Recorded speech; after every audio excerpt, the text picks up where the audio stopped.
wà lára ẹ̀. ó ní tóun ò bá sí nílé kí wọ́n ṣe nǹkan kan. ká má ṣe nǹkan kan. Support governor wà nù ẹ̀ àti efficiency àti enthusiasm àwọn tó ń ṣiṣẹ́.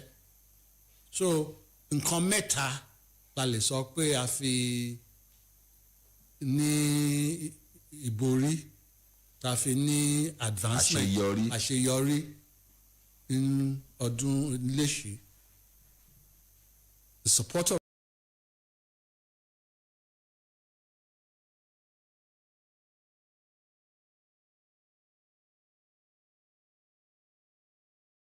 fúnra wọn tó ń ṣiṣẹ́ wọn yẹn. àtàwọn tó ń ṣiṣẹ́ bí wọ́n ṣe fọkàn ṣiṣẹ́ wọn sí àbí bí wọ́n ṣe mọ̀ ọ́ ṣe sí. wọ́n ṣe mọ̀ ọ́ ṣe sí àwọn nǹkan mẹ́rin yẹn ló jẹ́ kí inú wa dùn. àti ṣetán mo mọ̀ pé àwọn kan gan tó ń gbọ́ wa náà àwọn náà máa ní nǹkan tí ó ìdùn wọn lọ́kàn tán àti ṣetán ṣùgbọ́n nǹkan tó lọ́run tún fún wa lẹ́mìí fún ọdún míì nìyẹn. Olúwa ṣeun. èyí tá a lè ṣe lọ́dún tó léṣe a ṣe lọ́dún yìí whatever we've not been able to accomplish knowing what is left to be accomplished we are even beginning to accomplish them in this new year. Ọlọ́lá kọmíṣánná ẹ sọ lẹ́ẹ̀kan wípé ẹ bẹ̀rẹ̀ níbi panápaná. bẹ́ẹ̀ni ṣe rí panápaná ní beginning of the year a ní ju ṣe year 2025 àbí 2024 níbẹ̀rẹ̀ 2024 a ní ju ọkọ̀ méjì tá a rí ọkọ̀ panápaná ṣe mọ̀ pé ọkọ̀ panápaná jẹ́ èyí tó truck tó lẹ́la bẹ́ẹ̀ni tó bí fi ń pọnmi tó fi ṣe a ní ju méjì tí a lè fọwọ́ sọ̀yà pé wọ́n lè ṣe so nígbà tẹ́ bá ń gbọ́ pé wọ́n pa nọ́mbì kan ó lè jẹ́ iye àárọ̀ yẹn lọ síbì kan kó tó tún ṣe àtúnràn lọ síbòmíì by the end of the year àti ní 5. kọ́dún 24 tó kọjá ìyẹn ni pé ẹ ti ní mẹ́ta sí i. a ti ní mẹ́ta sí tó ń ṣiṣẹ́ kì í ṣe pé a ṣẹ̀ṣẹ̀ rà wọ́n o. ẹ tún wọn ṣe. a tún wọn ṣe engine wọn a tún wọn ṣe tires wọn a change gbogbo tires wọn. Training fún àwọn tó ń ìdánilẹ́kọ̀ọ́ fún training for the firemen tún wọn ṣe nǹkan tó fi jẹ́ pé léṣì gan àti lẹ́nu ọdún yìí ẹ ti gbọ́ gbogbo fáyà tó ti ń ṣẹlẹ̀ káàkiri bóyá ti ọlọ́run má jà àríjà náà ti Ògèdè ní ti petrol station ní ṣùgbọ́n mo fẹ́ ká tútù sọ lẹ́ni pé èyí ta ní fire stations ta ní a ní 7 fire stations lẹ́kìtì. ẹ̀ka iléeṣẹ́ panápaná méje lẹ́kìtì ti ní. but 5 wọn ló ní mọ́tò 3 wọn ló dẹ̀ ní bay that is ṣe mọ̀ bay ibi tí tó ti máa ń park ọkọ̀ sí ṣe mọ̀ pé ọkọ̀ fire ó ga sókè. bẹ́ẹ̀ni. tí ẹ bá dé wọ́n wá kọ́bì kan gògòrò báyìí wọ́n kọ́bì kan gògòrò fún àwọn ibi 3 ló níyẹn àwọn ibi 5 ló ní ibi tó jẹ́ tiwọn fúnra ẹ̀ tó lè pè ní fire station bọ̀ kì í ṣe gbogbo wọn ló ní ilé gògòrò yẹn àwọn méjì míì dẹ̀ wà tí ò tiẹ̀ wá ní tí ò ní èyí kankan so gbogbo yẹn là ń ṣiṣẹ́ lé lórí but nǹkan tí mo máa ń sọ fún fire service wa àtàwọn tó ń gbọ́ wa ni pé a ní nǹkan panápaná tó lẹ́kìtì. èròjà àwọn òṣìṣẹ́ kò tí tó ṣùgbọ́n nǹkan tí a ní kí fire service ṣe ni pé kán ṣiṣẹ́ sí àti kí fire tiẹ̀ máa kí iná kó tiẹ̀ máa wà rárá. àṣeyọrí wọn kọ́ gan láti ẹ̀fẹ́ wò ṣùgbọ́n kó mọ̀ tiẹ̀ ṣẹlẹ̀. kó tiẹ̀ máa ṣẹlẹ̀ kí wọ́n ní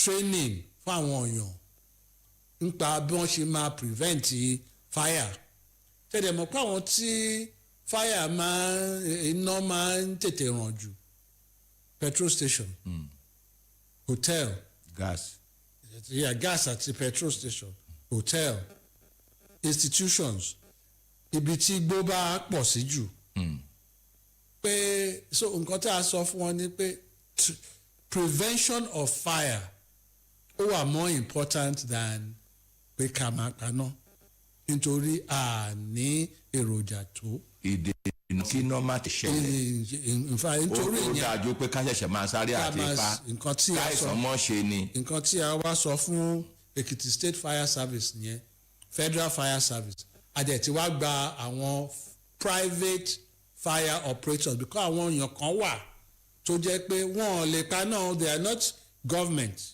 but they are private sector fire operators tó ń ta fire extinguisher tó possible pé wọ́n lè máa sọ fáwọn èèyàn káàkiri pé báyìí ló yẹ kí ẹ ṣe ẹ má tanná ẹ má mu sìgá níbi tí àwọn nǹkan bá wà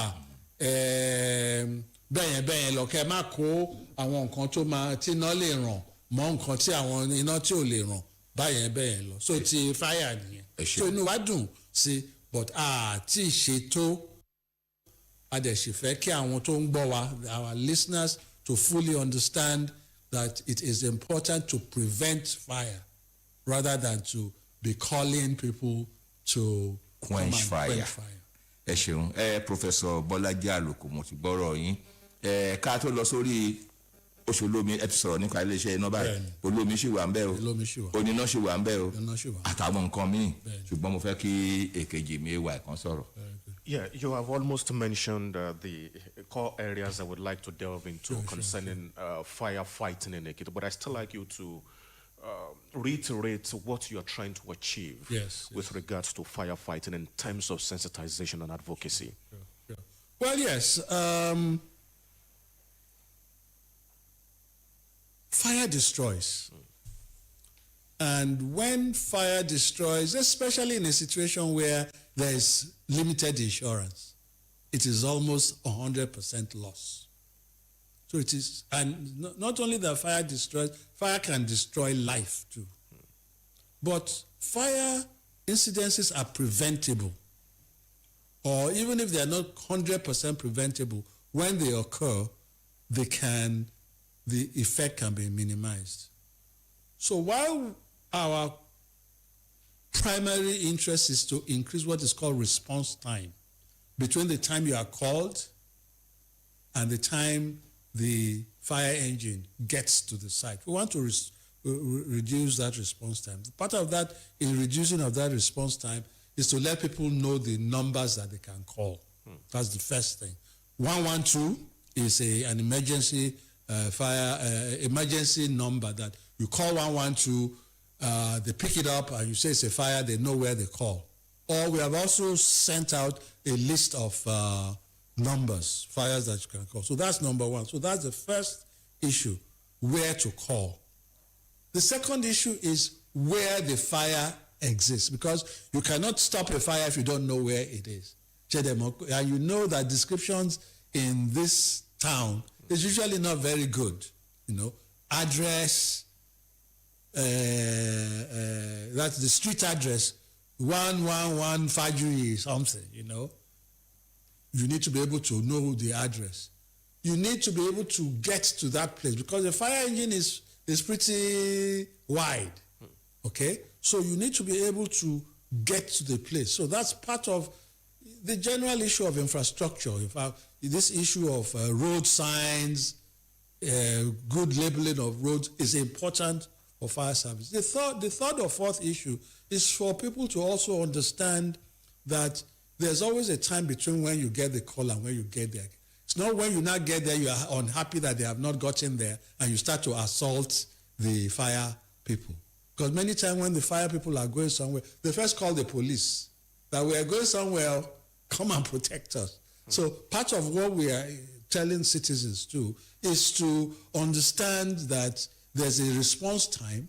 There are times when it takes a little time to get to the place. But of course, when you get to the place, we want to be sure that the firemen have all the equipment necessary. There's no point getting to a fireplace and there's no water, or the water goes off. So you need not only a truck, that the primary truck that gets to the place, but you also need a water tanker or whatever that goes with it, so that if for whatever reason the fire is beyond what you first thought it was, you have more water or more liquid to turn off the fire. So that's really essentially what we're trying to do in the first place.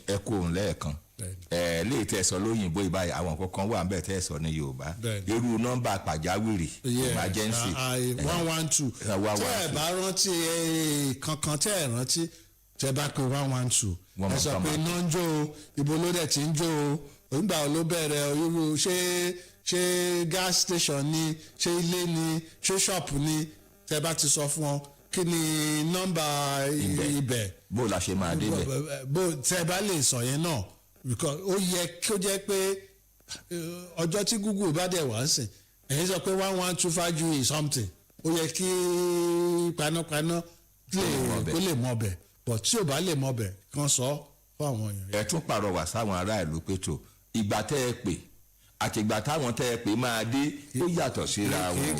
kì í ṣe kánà kò náà fi máa débẹ̀. Ó dẹ̀ ní ìgbáradì tí wọ́n máa ṣe kó tó di pé wọ́n débi tí wọ́n ń lọ. So kẹ má bínú sí wọn pé wọn ò tètè dé, kẹ wá bẹ̀rẹ̀ sí bá wọn jà. Well, let's move away from fire. Let's talk about water now. Yes. Last week, you commissioned what can be called or established a water quality testing laboratory. Yes. People like to know, what is this meant for? Yes. Well, the water that one drinks has to have certain standards. Standards of bacteria, standards of hardness, that includes certain chemicals. So, and there are many different sources of water. You know, water from a well, water from borehole, and water, pipe bomb water from water corporation, for example. Water from sachet water providers, water from bottled water providers, water from those who carry trucks around. So there are about 5-6 sources. Sometimes you don't know where these sources are. That is, if it's where the actual water anybody is drinking. So, 2 things. The water quality lab is to test from these water service providers to ensure that they follow certain international qualities. That's number 1. 2, to also test on behalf of citizens who may have concerns as to what the water they are drinking. So the lab is part of the Ekiti State Water and Sewage, Water and Sanitation Regulatory Agency's job to ensure that anybody who has concerns can come and do the testing, and they have to have a regular testing for the water service providers to ensure that the citizens of this state are safe, that the water that they drink. Now, you know, water that you drink is different from water that you use for service, for other service. Omi tí èèyàn máa lò fún òmu ó yàtọ̀ sí omi tí wọ́n fi ń ṣe bóyá wọ́n fi fọṣọ àbí for car or and so on, àbí for irrigation or whatever. So you have to know 2 things: the source of the water and the usage of the water, in order for you to determine whether a particular quality is good or not. And we are happy about the lab. Again, it is through the support of the government and the governor, and it's a good lab that has been established. Ká má fọ̀rọ̀ lẹ̀ sọ̀rọ̀, àtàtà ọ̀rọ̀ ni bàbá mi ń sọ lẹ́nu yìí. À ń sọ̀rọ̀ omi nínú ilé tó jẹ́ pé lẹ́yìn bàtà kò lórí iṣẹ́ panápaná àwa bọ̀ sómi báyìí. ẹ sọ̀rọ̀ oríṣi omi méjì omi mímu àti omi lílò. omi mímu àti omi lílò. láìpẹ́ yìí bóyá láàrin ọ̀sẹ̀ tá a ṣe wà yìí ni ẹ ṣe àgbékalẹ̀ àjọ iléeṣẹ́ àgbéyẹ̀wò ìgbéléwọ̀n omi tí a lè mu. kí ni sábàbí ìdí eléyìí?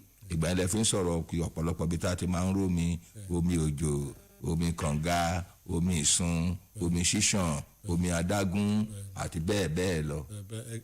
ẹ mọ̀ sọ jèmi lọ. àṣìṣe yín ni àwa ni láti túmọ̀ rẹ̀ ká fọ́ sí wẹ́wẹ́. ẹ mọ̀ sọ jèmi lọ.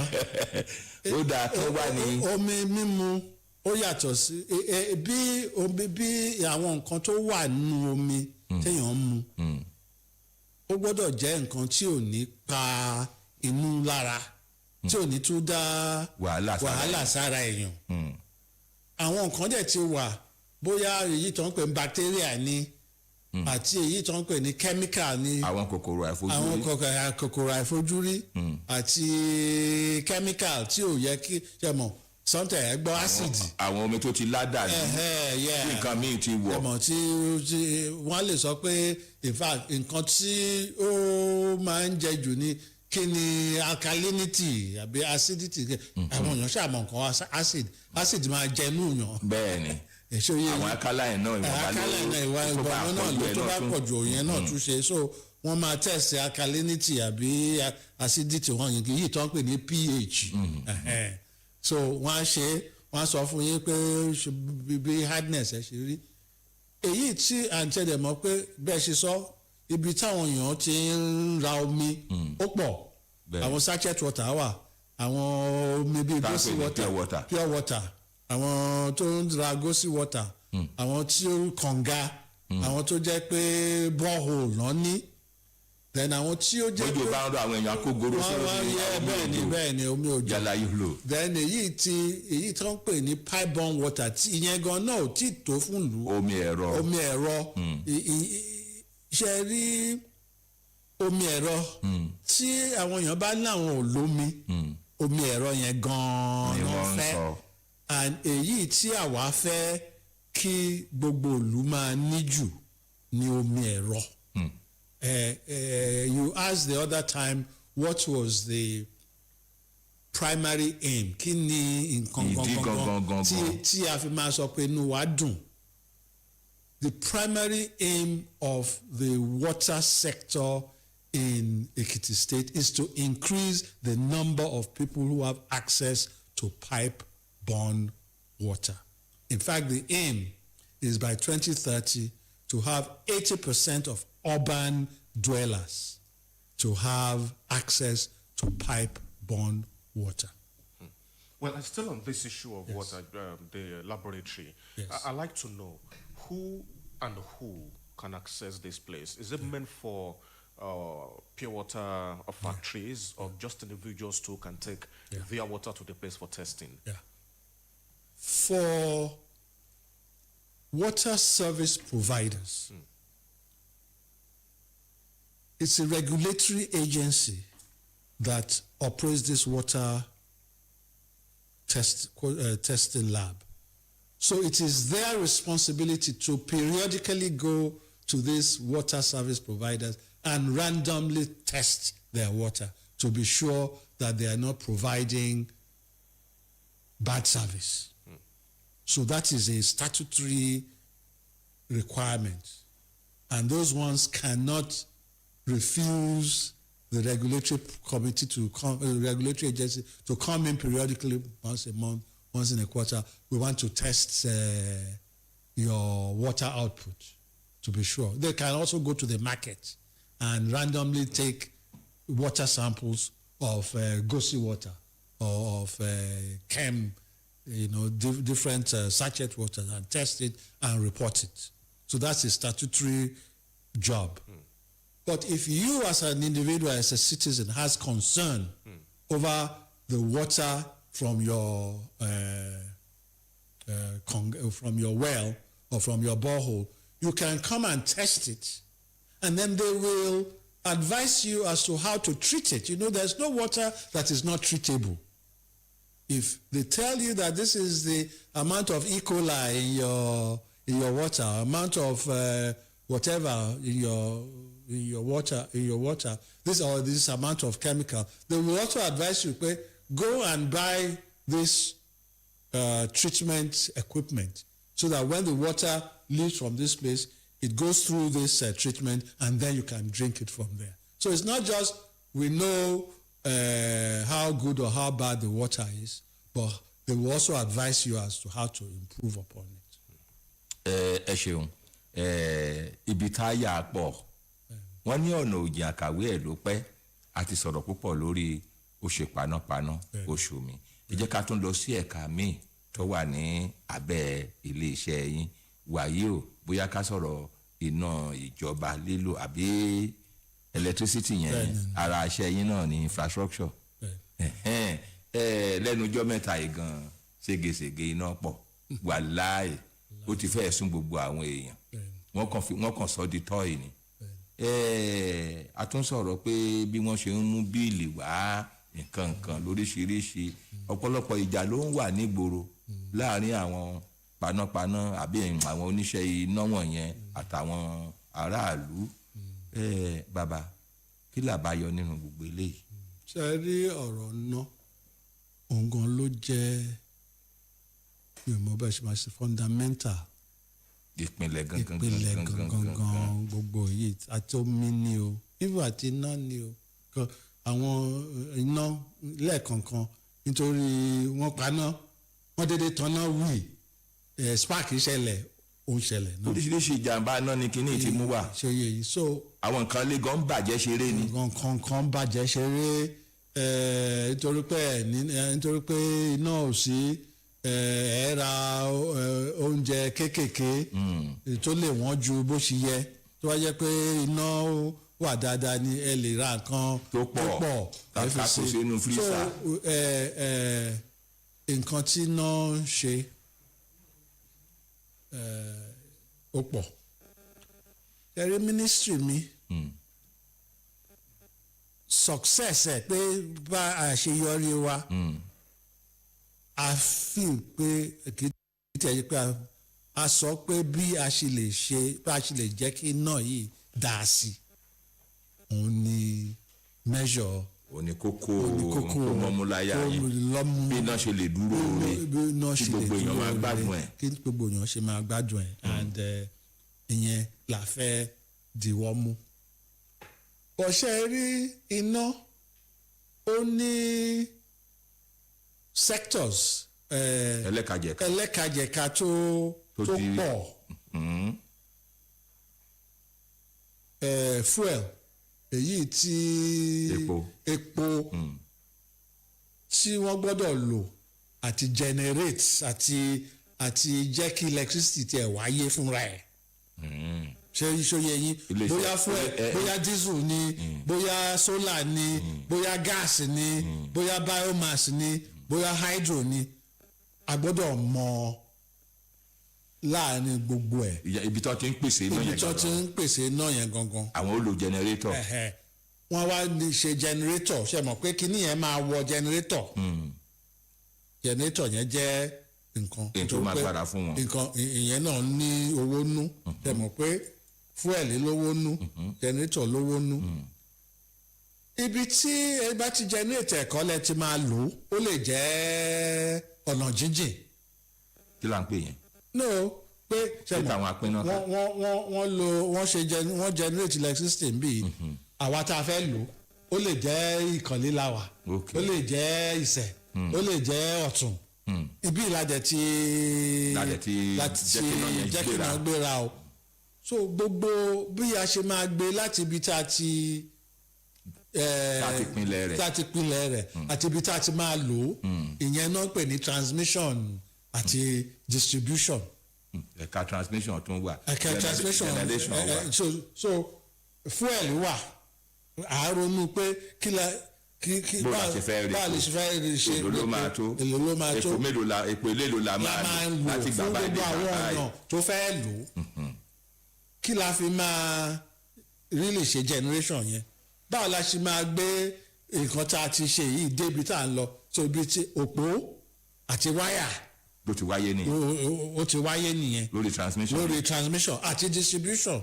Because bí wọ́n ṣe ń bì kan títí dé ó fi máa dé ibòmíì transformer wà láàrin ẹ̀, so wọ́n á sọ̀rọ̀ òpó pole, wọ́n á sọ̀rọ̀ wire, wọ́n á sọ̀rọ̀ transformer.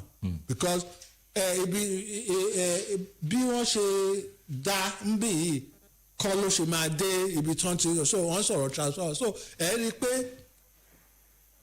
fuel, generator, pole, wire, transformer, gbogbo yẹn nígbà tó bá wá dé ibi tí ó dé o, àwọn tó ń fẹ́ wọn ò fẹ́ kó kàn jẹ́ pé bákan sọ wọn pé nǹkan báyìí mo fún ẹ kó sanwó báyìí, estimated billing. Inú àwọn èèyàn ò dùn sí estimated billing. So nígbà tí a bá dé ibi tí a tún lọ àti wá sọ̀rọ̀ mítà àti rí owó gbà, ayé ká mọ iye tí ojú wọn iná gan tó lù ó.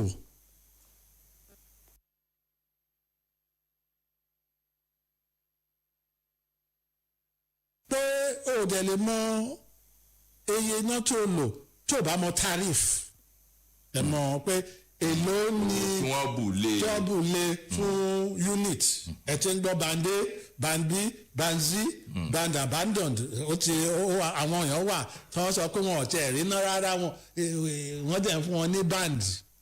So gbogbo yẹn ni ó jẹ́ nǹkan tó ti jẹ́ ìṣòro.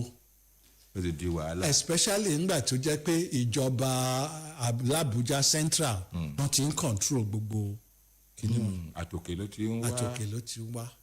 Kì í ṣe bẹ́ẹ̀ ló yẹ kó ti rí láti gba gbogbo wọn. So nígbà tí kí Buhari tó lọ àti nígbà tí Ọbásanjọ́ nígbà tí Tinubu débẹ̀ ló wá sọ pé kí federal yọwọ́ kúrò ńbẹ̀ kó jẹ́ pé states fúnra ẹ̀ ló máa mọ báwọn ṣe fẹ́ ṣe kìnìún ẹ̀.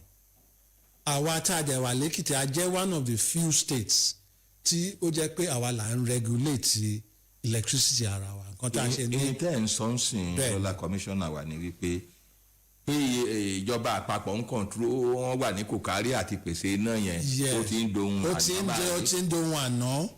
ìpínlẹ̀ wa níbí láti ń ṣètò iná tá a ń lò lókìtì báyìí àbáṣẹ̀ṣẹ̀ fẹ́ máa ṣètò ẹ̀. And it is not the first day that we do full regulation where we see the impact.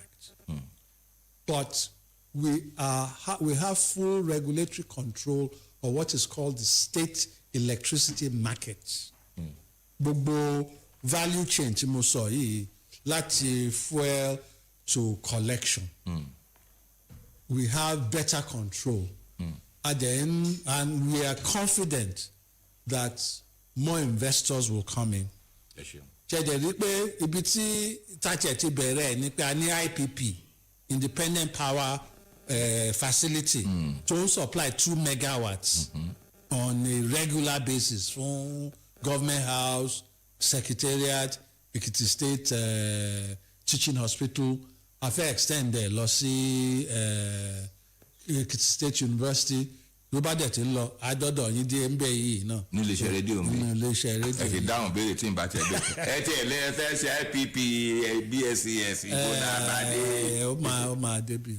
ọ̀rẹ́ mi àsìkò ń lọ. You intend to, or you said you intend to supervise the distribution of 3,000 prepaid meters, and that is to commence in this way. It has started already. How are you going about it?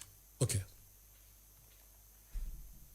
Let me first say that there are two initiatives that are going on. I find that bulk metering does not help. It causes a lot of commotion within the community. So we have asked for a debulking of those communities, and they now pay for affordable meters. They now pay for affordable meters in those communities. And meters have been provided to those communities. And when the communities pay for the meters are brought to the KBS's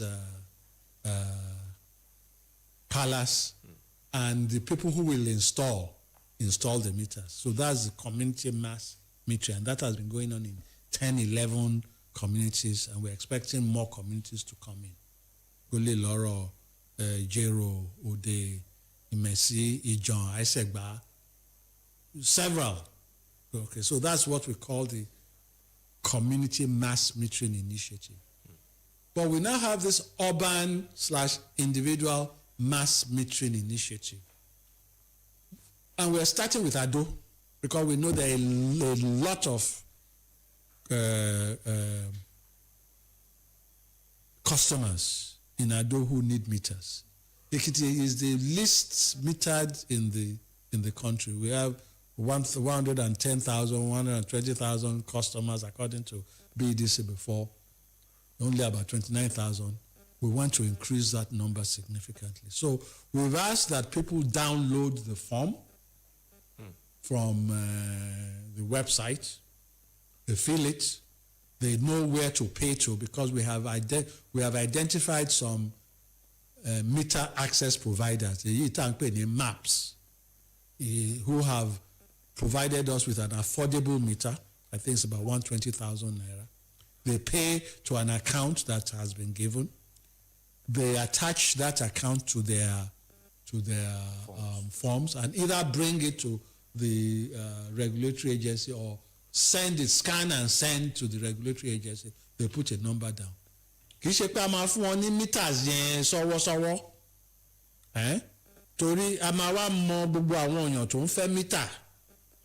Àmọ́ area tí wọ́n jẹ́ so that when the meters are being installed, they will be installed in clusters of area, because if it's just one person here, one person there, one person there, it takes a while.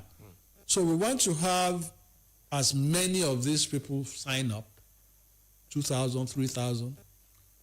BDC will know where they live and the installers. In fact, the other issue is that within another week, we are going to be announcing a program for about 100 youths to be trained how to be installers. And the first set of these youths will be the ones that will assist this meter access provider to do the installation. And they'll also be able to help in the other metering. So I just want to re-emphasize the community mass metering initiative, the urban mass metering initiative, and the possibility of training of youth to be the installers for this meter, so that is also an avenue to employ more youth in the value chain. What are you doing about those who bypass their meters in terms of legislation and sanction? Shadi, I know you asked me in English. I want to speak in Yoruba on that one. It's all right. Because that is a major issue. Ó jẹ́ nǹkan tí a gbọ́dọ̀ sọ. Ṣé rí abdá òfin kan lẹ́ta sọ pé o jí iná kì í tiẹ̀ ṣe bypass nìkan ló jẹ́ problem ń sìn. Kì í tiẹ̀ ṣe pé wọ́n ń ká wáyà nìkan. Wọ́n ń jó epo transformer ń sìn. And that is very serious. Jo transformer oil náà ti wá wọ́n ń sìn. So ńgbà tí a bá sọ pé wọ́n bypass, wọ́n jí òpó iná, wọ́n kọlu òpó, wọ́n tún wọ́n jí armored cable ní transformer side, wọ́n wá tún jó transformer oil. These 5 violations are really economic sabotage, and we want to take them as such. When you steal somebody's chicken, he's the only one who loses from that chicken. When you do all this utilities theft or vandalization, it's a whole community that you affect. So we want to be sure that people first know the seriousness of the violation. It's a crime, it's economic sabotage, and we are also trying to ensure that we work with the Ministry of Justice to set up these tribunals, these mobile courts. Èèyàn tá a bá rí kì í kàn ṣe pé à á gbé wáyà yẹn sí lórí pé kó máa rìn káàkiri ìlú pé ojú olè that's showing through is important, and especially those who may be important in society who do, because not only poor people who do this theft, even important people do some of this theft, and so we want to take it extremely seriously. ẹ ṣeun àkókò wa ti lọ ẹ ti sọ ọ̀pọ̀lọpọ̀ ọ̀rọ̀ ẹ dẹ̀ mọ̀ wípé àwa àtàwọn ará ìlú lájọjọ ní ètò yìí ṣùgbọ́n lára àwọn àlàyé tẹ́ ẹ ti ṣe lórí ọ̀rọ̀ ó ṣe mítà kò ṣe mítà ọ̀pọ̀lọpọ̀ táwọn èèyàn fẹ́ gbọ́ ni èmi á kàn sọ lórí ìfẹ́ gbogbo tẹ́ ẹ ti wí ká wá fàyè gba àwọn èèyàn láti bá wa dá sí ẹ ti sọ wípé tó mítà o ó máa wá o ọ̀pọ̀lọpọ̀ ìsọ̀rí ni wọ́n pín sí o àwọn mítà alájùmọ̀lò ó wà tó máa ń gbé sí di transformer alájùmọ̀lò àbí bẹ́ẹ̀ kọ́ lẹ wí. bọ́ àfẹ́ yẹn mọ́. ẹ wá níyẹn báyìí ó dàbẹ́ ni pé ó ń fa sùúrùtì díẹ̀ ẹ tún ní òkè o lẹ́tà mítà ọlọ́dàn ni àbí ẹ sọ wọn yẹn a kúrò lórí yẹn àwa bọ́ sórí àwọn tó ń jiná lò wọ́n jiná lò wọ́n ká wáyà wọ́n fa epo transformer ìkànnìkan.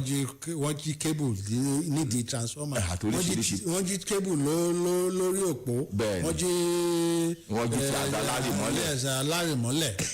ẹni gbogbo wọ̀nyí ó tiẹ̀ ti wá kọjá olè fọlọ́dọ̀ ní nìkan gbogbo ènìyàn ni wọ́n fi kíní yìí ṣe tá a bá gbéyàn ẹlẹ́dìyẹ nìkan ló mọ ibi tó dé lára ṣùgbọ́n gbà bá ká wáyà tá a fa epo transformer mo yẹ àwọn tí ó sọ sókùnkùn gbogbo iṣẹ́ àbàjẹ́ bó ṣe ń kọ olówó ló ń kan tálákà léyìí ni gẹ́gẹ́ bí àlàyé tẹ́ ẹ ti ṣe ẹ̀dẹ̀ lẹ́yìn ṣiṣẹ́ pẹ̀lú àwọn olófin amòfin láti jẹ́ kí wọ́n mọ ẹ̀yà tó tọ́ torí bí ìgbà téèyàn fẹ́ dojú ọrọ̀ ajé bolẹ̀ nìyẹn àdúpẹ́ lọ́wọ́ Ọlọ́run a tún padà bọ̀ lọ́dọ̀ yín fún àkókò péréte tí a ní ó dàbẹ́ ni pé àfẹ́ ní tó ìṣẹ́jú mẹ́ẹ̀ẹ́dógún mọ́ pàápàá àfẹ́ káwọn èèyàn dá sí ọ̀rọ̀ yìí ọ̀rọ̀ sì wà tá a bá béèrè ṣùgbọ́n àkókò kó wa pápá mọ́ra mo dẹ̀ mọ̀ pé ọ̀pọ̀lọpọ̀ àlàyé tẹ́ ẹ ti ṣe òun náà ló máa yé àwọn aráàlú ẹ̀yin èèyàn wa tí ẹ ti ń gbádùn Èkìtì lónìí Èkìtì today bí a ṣe ń bá bọ̀ Professor wa Bọ́lájí Àlùkò àwọn ni wọ́n wà lórí ìjókòó nípa iléeṣẹ́ infrastructure and public utility àyẹn ni pé àwọn àkànṣe iṣẹ́ àfojúrí àti ìgbáyégbádùn gbogbo wa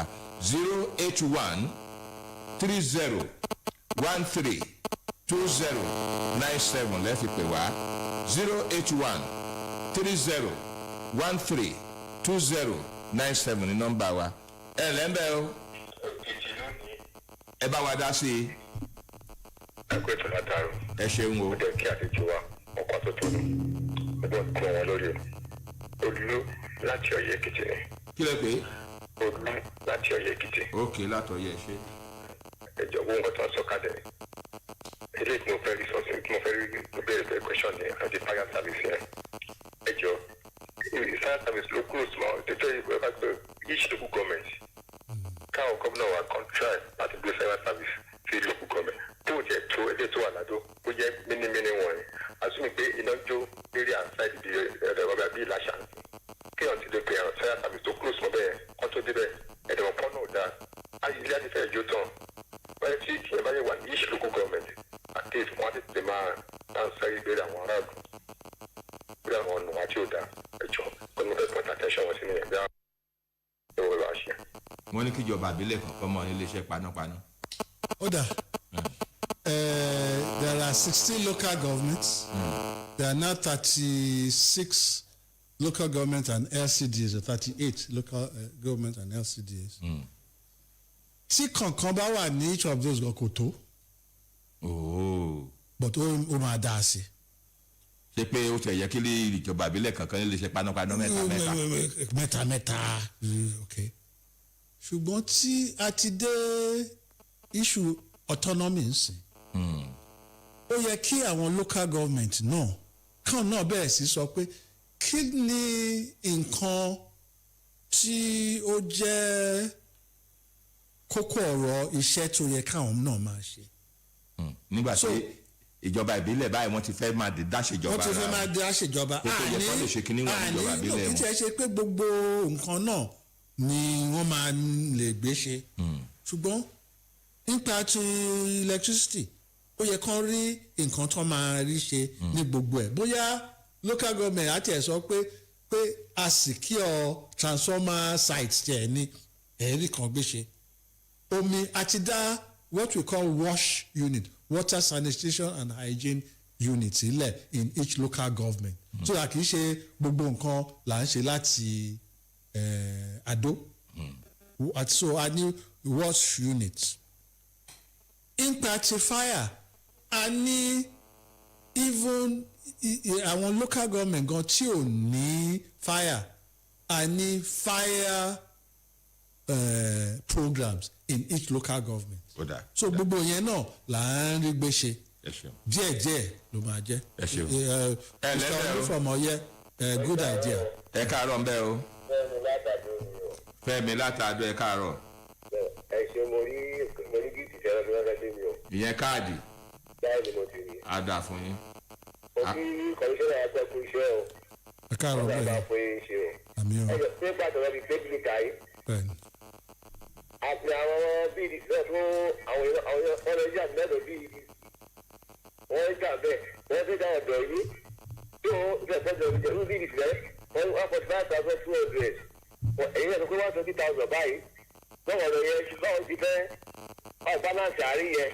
ẹ gbọ́ ṣe rí a fẹ́ kí BDC kúrò lọ́rọ̀ pé à ń provide mítà àti à ń sọ ọ̀rọ̀ owó mítà nítorí ìyẹn gan ló ń cause problem tẹ́lẹ̀ regulatory agency àti meter access provider ní ọ̀rọ̀ yìí kàn tí ẹ bá ti fíìlì fọ́ọ̀mù yìí owó tí meter tí regulatory agency sọ pé kẹsàn ní kẹsàn. ìyẹn 120,000. whatever it was that they said 120,000 ni. fún mítà kan. a sọ pé àwọn kan wà mítà tí a fẹ́ fún wọn yìí ó jẹ́ a particular kind of meter. ara ọ̀tọ̀ gbáà ni. ara ọ̀tọ̀ gbáà ni a pè ní affordable meter that is acceptable in the BDC system. èèyàn tó bá fẹ́ ra mítà míì o tí BDC make available wọ́n lè rà lọ́wọ́ BDC. It is what we call a meter yẹn is an unregulated unregulated industry. ṣe rí ngbà tí a sọ nípa mass metering community mass metering negotiate pẹ̀lú àwọn meter access provider tó jẹ́ pé 90,000 ní single phase meter and 184,000 ní triple phase meter ngbà yẹn iye tó ń sọ fún wa yẹn ngbà tí a ń ṣe ti urban wọ́n sọ pé mítà tá a lò yẹn nítorí pé ní city ní ìlú ìlú ńlá electricity tó máa ń lò ó pọ̀ ju ti ìyẹn ìgbèríko so àwọn lè ṣe negotiate 120 pẹ̀lú wọn nílùú ńlá torí pé wọ́n ń lò náà púpọ̀ owó a máa wọlé wẹ́lẹ́wẹ́lẹ́. kò mean pé there are not other meters táwọn èèyàn lè rà tí BDC àbí àwọn meter access providers míì ń fún wọn mítà àyàpá but èyí tí à ń sọ the urban mass metering initiative of Ekiti state government that is done through the regulatory agency. ẹ yẹ ká wò bóyá tí wọ́n ní price. hello. ni. ẹ bá wa dá sí i. ẹ káàárọ̀ sà. ẹ káàárọ̀ ń bẹ̀ o. mo kí bàbá wa tó ń sọ̀rọ̀ látàárọ̀. kí lorúkọ yín. Ọlátúnjí Oríṣọlá láti lọ Àìṣẹ̀gbá. Àìṣẹ̀gbá òkè. bẹ́ẹ̀ sà mo kí bàbá wa pé wọ́n kó àtúntò náà látàárọ̀. àwọn Àìṣẹ̀gbá ní mítà púpọ̀. bẹ́ẹ̀ ni sà. ṣùgbọ́n bí 550 or 60. bẹ́ẹ̀ sà tó àdúgbò náà wọ lọ́rùn. bẹ́ẹ̀ ni. pẹ̀lú bí wọ́n ṣe fún wa náà. nítorí àfúnwá bẹ̀ wọ́n kàn jọ wọ́n bá wa fún bójútó àwọn transformers wa. kó lè ṣiṣẹ́ bó ṣe tó àti bó ṣe yẹ. àti wọ́n fa ní àwọn sáìtì kan ó yẹ ká ní transformer. ǹjẹ́ àwọn transformer tá a ní kò kárí. ohun tó bá ti múná débẹ̀ yẹn náà wọ́n máa ń lò. wà á tẹ bàbá wa báwò wọ́n jọ kán wà lọ́wọ́ kán lè fún wa ní transformer. ó ṣe bí ẹyọ kan tàbí méjì. wọn kàn transformer tó wà ní àìsèbá àìsè èkó ètò. ẹ ṣe o. mo mọ̀ pé àìsègbà lẹ ti wá. ẹja gbàgbé kan sí. hello. ẹ káàárọ̀ o. ẹ káàárọ̀ o. ẹ ṣeun. orúkọ yín bọ́lá tí ń pè. orúkọ mi ni Kazeem Adisa. ok láti bo. láti Adó bíbá. Kazeem Adisa à ń gbọ́ yín. ẹ jọ ẹ kú iṣẹ́ takuntakun. ẹ ṣeun. ẹ ṣeun. mo ti sanwó mítà yẹn láti bí oṣù kan sẹ́yìn. Kazeem ẹ ti sanwó. wọ́n máa gbé wá wọn gbé wá. ẹ bó lẹ sọ sí. ọ́fíìsì head office yín náà ní dájú lóṣù. head office wa kẹ àwa rédíò head office wa kọ́ o àwa ò ṣe náà o rédíò ń tiwa o head office àwọn nepa lẹ fẹ́ sọ. àwọn BDC. àbí BDC. ó dà ẹ ṣe o ẹ̀yin ló dàbẹ̀ ni pé ìpè pàmàgbà kẹ́yìn lé nìyí. Mr. Latunji from Aisegba ọ̀rọ̀ transformer adolele yìí. ẹnu mi ò tí dáhùn ti Latunji ọ̀rọ̀ transformer a ní bí 200 requests for transformers. bí ìgbà àwọn ìgbà transformer báyìí yes, ni wọ́n ń béèrè. requests gómìnà nìkan ló dẹ̀ lè first ó depend lórí owó tá a bá ní transformer wọ́n ó dẹ̀ depend lórí èyí tí wọ́n fẹ́ ná lórí transformer. Nǹkan tí gómìnà ti sọ táwa náà dẹ̀ ti sọ ni pé transformer tó bá ń fẹ́ transformer tuntun nítorí pé wọ́n bà transformer jẹ́ nǹkan táwa ń sọ ni pé a gbọ́dọ̀ wá ìdí tí transformer tó fi vandalize transformer yẹn. kí ló ṣe transformer tó fi bàjẹ́. kí ló ṣe transformer tó fi bàjẹ́ kí ló dẹ̀ jẹ́ kí ni ìlú dẹ̀ máa ṣe sí tó jẹ́ pé tó bá tábàrà tuntun míì báyìí kó má jẹ́ ọjọ́ kejì kó tún bàjẹ́ that's one. nǹkan míì tí transformer ṣe ìtọ́sọ pé náà tó ni pé àwọn èèyàn pọ̀ sí nílùú wọ́n kàn connect jura wọn lọ gbogbo yẹn náà is also part of the problem. ká lè máa faná lọ́nà àìtọ́. ká máa faná lọ́nà àìtọ́. ara nǹkan tí à ń sọ ń sìn ni pé a ní tún transformer kankan ṣe until tá a bá mọ̀ pé àwọn èèyàn ra mítà. pé àwọn èèyàn ra mítà ń sìn la fi máa mọ iye àwọn èèyàn tó wà. tó ṣetán àti lò náà. tó ti ṣetán àti lò náà. ẹ wá mọ ibi tí ẹ gbé transformer. àwa mọ ibi tí transformer sí. not only that a mọ ibi tí à ń gbé transformer sí a mọ bóyá transformer tó wà ń bẹ̀ tó wà ń bẹ̀ ń gbà yẹn gangan ó tó fún àwọn tó ra mítà. ọ̀rọ̀ pọ̀ àkókò ò tó bẹ́ẹ̀ ni gbogbo àwọn tá à ń gbé wá bí à sọ̀rọ̀ lónìí báyìí nísìnyí ó sì láwọn nǹkan tó yẹ ká mẹ́nu bà ṣùgbọ́n láàrin ìṣẹ́jú kan ká tó máa lọ kí ni tí ẹ fẹ́ rò pé ó yẹ kẹ́ ẹ wí tá àti ìbéèrè ìṣẹ́jú kan péré ni o a fẹ́ máa lọ. pé kọ́lọ̀ ń ràn wá lọ́wọ́ náà ni fún gbogbo ìgbésẹ̀ tó yẹ ká gbé kí àwọn ìlú kí ni wọ́n dùn sí ìjọba tí ó wà ńlẹ̀ ìjọba tó wà ńlẹ̀ yìí ó ń ṣe gudugudu méje yàyà mẹ́fà ṣùgbọ́n kì í ṣe gbogbo ẹ̀ náà ló jẹ́ nǹkan tí gbogbo èèyàn rò pé wọ́n ti ṣe tán ṣùgbọ́n à ń ṣe ọlọ́run adé ràn wá lọ́wọ́. ó tán lẹ́nu ó pọ̀ sí kùn. All right, that's the size of the show. Very many thanks to our guest for today, Honorable Commissioner for Infrastructure and Public Utilities, Professor Bolaji Aluko. Thank you for your time. It's a pleasure being here. It's always nice to see both of you. Thank you. What's your title? èmi ni high chief ẹlẹ́jọ́ Kàlómòkè. Is that right? ẹ ṣe. Okay. Oh, you are from Omoke? Yes sir. Okay, very Join us. à ń sọ̀rọ̀ iná báyìí. iná Omoke àwọn kábíyèsí gan-an ọmọ kábíyèsí ni wọ́n ti. Join us next week Thursday for another edition of Ekiti Today, Ekiti Loni. Until then, Ayedun is many bye for now. tó Bíọ́dún Adéyanjú ni mò ń jẹ́ àgbéyé Oòduà. Mo dúpẹ́ lọ́wọ́ gbogbo ẹ̀yin lẹ́rìí iṣẹ́ rédíò tí ẹ bá wa sọwọ́sowọ́pọ̀. Àwọn èèyàn wa gbogbo tí àjọjọ́ ń ṣe wàhálà ètò yìí àdúpẹ́ lọ́wọ́ yín. Ọlọ́lá kọmíṣánná àtúnwá lórúkọ yín mọ̀ jẹ́ lórí ètò yìí àníwá yín tì. Bíọ́dún Adéyanjú àgbéyé Oòduà ẹ pa mí pọ̀ pé orí burúkú kì í ṣe tèmi. Ẹ má gbà pé gbangba òṣètìlẹ̀kùn mọ́ o. Ọmọ aṣẹ́jà ń padà rẹ̀ gbalẹ̀ ọmọ òkè láyọ̀ o.